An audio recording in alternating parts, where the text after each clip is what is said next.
I spent so much effort trying to manage my time with routines and planners and every self-help strategy that I could find until I learned the real solutions that the Bible had been teaching for thousands of years before any self-help book existed, and those truths finally freed me.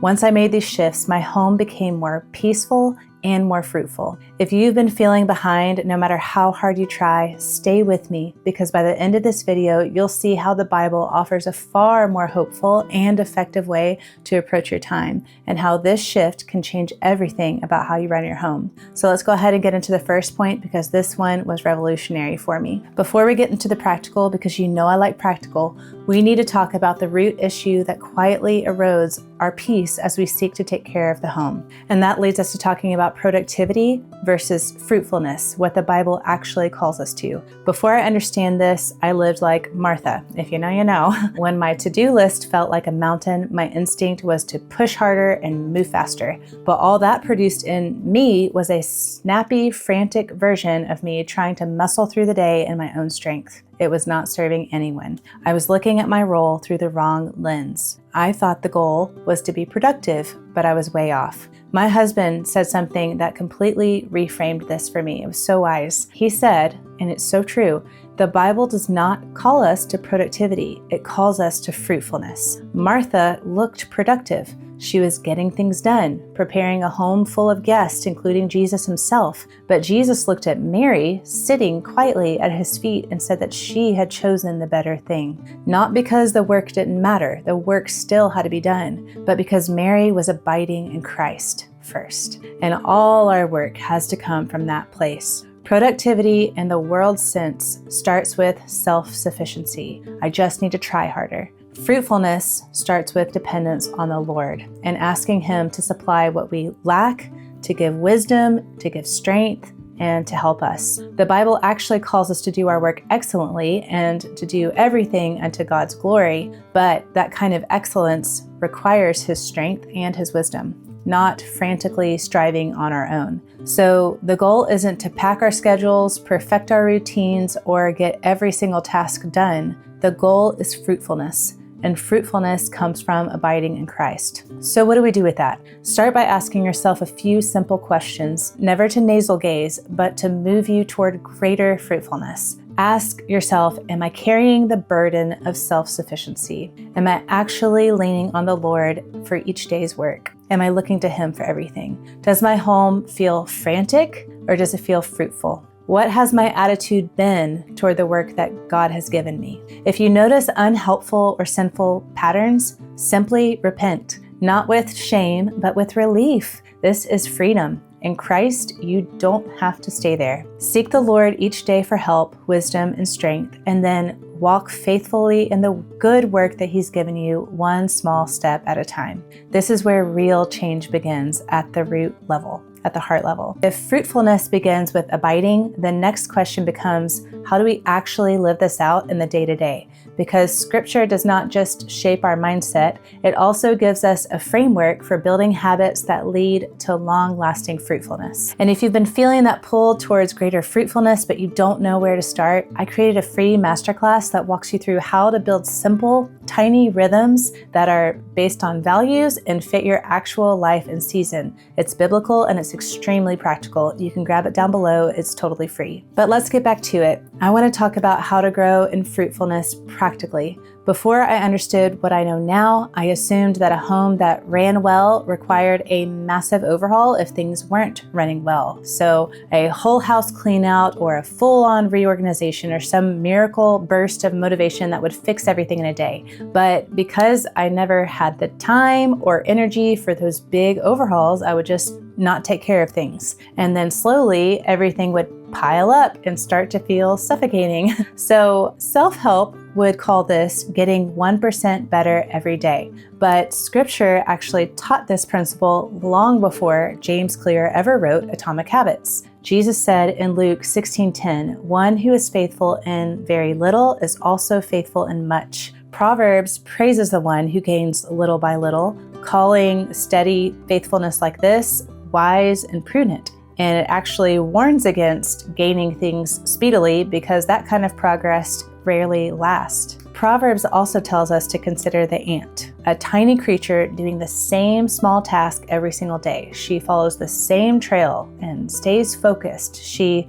carries what she can little by little, and over time, her work compounds. The storehouses fill, the hill grows, and she has what she needs because she was faithful in the small things. This is exactly what faithfulness looks like in homemaking. It's not an all or nothing mindset, and it's not perfectionism. It's definitely not waiting for a giant overhaul before you do anything. Biblical faithfulness looks like a handful of small, tiny habits that support the most important parts of your home. This is why habit stacking works so well. It helps you practice biblical wisdom in a very practical way. You simply tie a tiny new habit onto something that you already do, something that's already wired into your brain, and you're not really having to think twice about it. So for example, after breakfast, because breakfast happens every day, that's when you reset the kitchen. Or after you're making your morning coffee, start a load of laundry. These are simple, repeatable habits, and habits like these are deeply biblical because they help you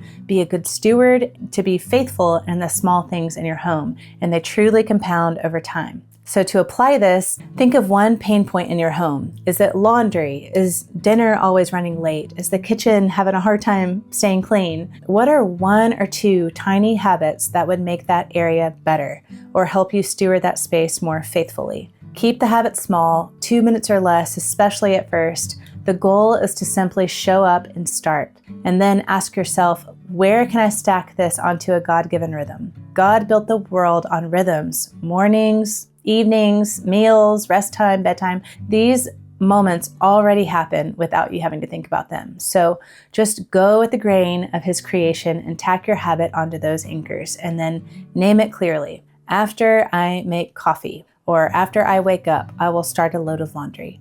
After breakfast, I will reset the kitchen, etc. You name it.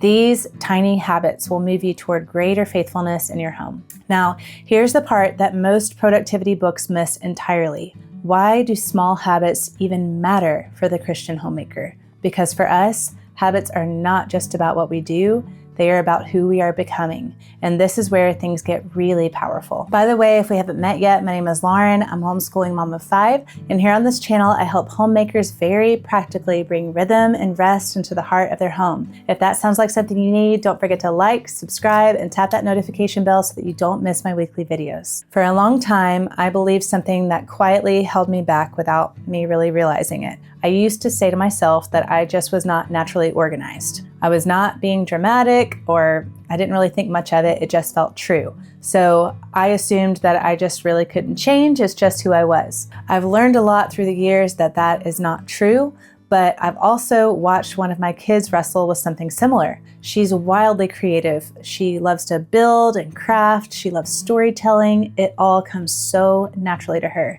But math, not so much. And yet, when she slows down and works step by step in a detailed way, she can absolutely do it. She just has to think differently and put in a little more effort than she does with her natural strengths. And watching her taught me this even deeper. Skills can be learned. We are not victims of what doesn't come naturally. You and I are not stuck. And that realization freed me. Self-help says things like, fake it till you make it, in maybe better words than that. But another thing you might hear or read is, act like the person that you want to become. But Scripture says something infinitely better. You're not faking it. You are already a new creation. You already have the Spirit. If you are in Christ, you already have everything that you need for life and godliness. That's 2 Peter 1. So instead of striving to build a whole new identity from scratch or pretending your way into change, you're learning to walk in who you already are in Christ. Colossians 3 says that you are chosen, holy, beloved, so you can joyfully put off the flesh and put on Christ. You can put off laziness and put on diligence. You can put off harshness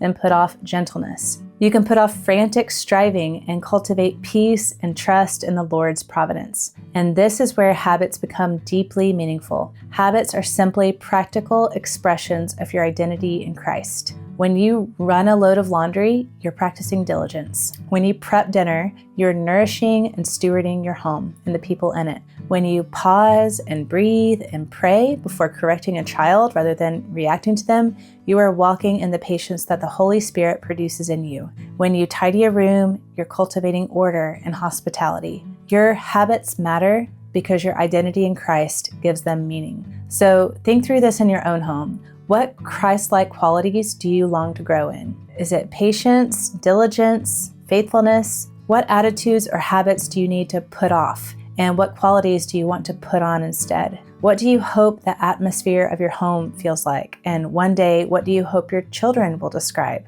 Then consider, what are small habits or rhythms that could move you toward that vision? Pray that God would bless that desire, and then with confidence in your God-given identity, which is rooted in Christ, take one faithful step at a time in the good work that He's placed in front of you. And if you want help pulling all of this together in a way that actually fits your season, I put together a free masterclass that walks you step by step through building simple rhythms that are rooted in biblical priorities and are realistic for your home. It's linked down below, and it's my gift to you. It's totally free. Thank you so much for watching. Let me know in the comments which of these points stood out to you, and I'll see you in the next one.